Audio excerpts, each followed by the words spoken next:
ነው ማልለወጠው? ለምንድነው በመሰማው ቃል እግዚአብሔር በመዘምረው መዝሙር ስሜታዊ ሆኜ አለቅሳለሁ? ቃሉ ነዶኝ እኮ ውስጤ ከዚች በኋላችን ነገር አላረግም ብዬ እምላለሁ፣ ገዘታለሁ፣ ደሞ መልሼ እዛው ገኝበታለሁ። ለምንድነው በመሰማው ቃል እግዚአብሔር ለምንድነው በማደምጠው ትምህርት ልስተካከልና እንደ አምናው እንደ ካቻምናው እንዳልሆን ማረግ የሚጠበቅብኝ ብትሉ መልሱ ሁለት። አንደኛው ሰው ለምን በቃል እግዚአብሔር ልለወጥ አልቻልኩም ብሎ ሲጠይቅ ለራሱ መጠየቅ ያለበት መቼ ነው መጨረሻ የቆረብከው ተብሎ። መቼ ነው መጨረሻ የቆረባችሁት? መቼ ነው የሰማችሁትን ቃል የበላችሁት?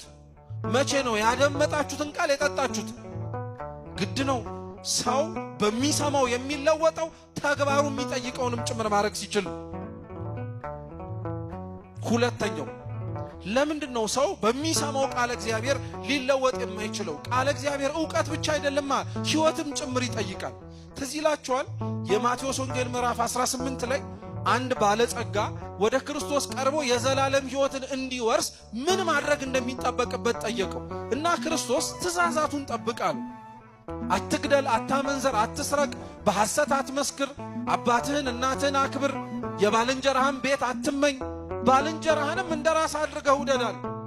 ባለጸጋው ይህን ከልጅነት ጀምሮ ፈጽሜዋለሁ አለ።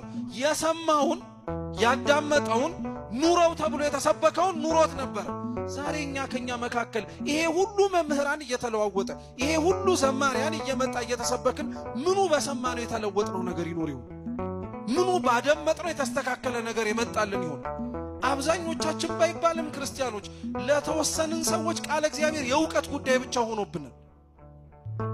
በቃ ያላወቅነውን ለማወቅ አዲስ ምስጢርን ሰምተን እንዲህ እኮ ያውቃል እንዲህ እኮ ተረድተዋል ለመባል ብቻ የምንመላለስ ነን። እና ክርስቶስ ምን አለው? ይህንን ከልጅነቴ ጀምሮ አድርጌዋለሁ ሲለው አሁን መንግሥተ ሰማያት መግባት ትችላለህ አላለውም። የዘላለም ሕይወት መውረስን ትችላለህ ብሎም አላረጋገጠለትም። ምን አለው መሰላችሁ? ፍጹም ልትሆን ብትወድ ያለን ሁሉ ሽጠህ ተከተለኝ አለው።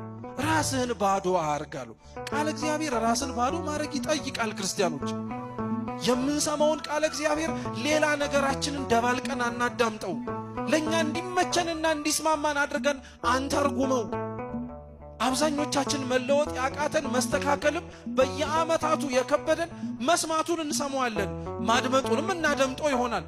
ነገር ግን አኗኗራችን ላይ ለኛ የተመቸንን እየመረጥን ለኛ ያልተስማማንን ደግሞ ይሄ ያን ያክል አያስፈልግም እያልን ለኛ የሚጠቅመንን ራሳችንን መከላከያ እያደረግን እኛን ሊያጠቃን የመጣውን ደግሞ በሚያነጻው በቃል እግዚአብሔር መልሰን እየተከላከልን እንደኛ ቃል እግዚአብሔርን ያጣመመው እንደኛ ቃል እግዚአብሔርን ሳይኖረው መጠቃቂያ ያደረገው ሰው አለ።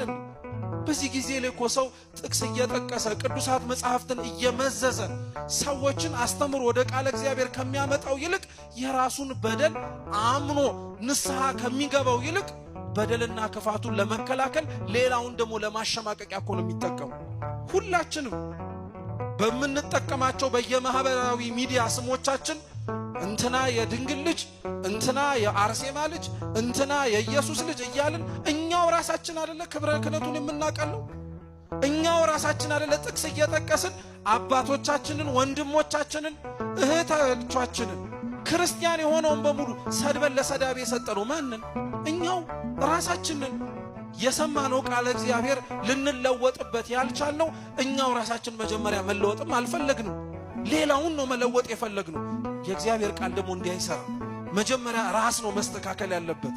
መጀመሪያ አድማጩ ነው መታረም ያለበት። ለዛ ነው ቃል እግዚአብሔር ሕይወት ይፈልጋል። ክርስቲያኖች ሕይወት ይፈልጋል። የሰማነውን እንድንኖር ይጠይቃል።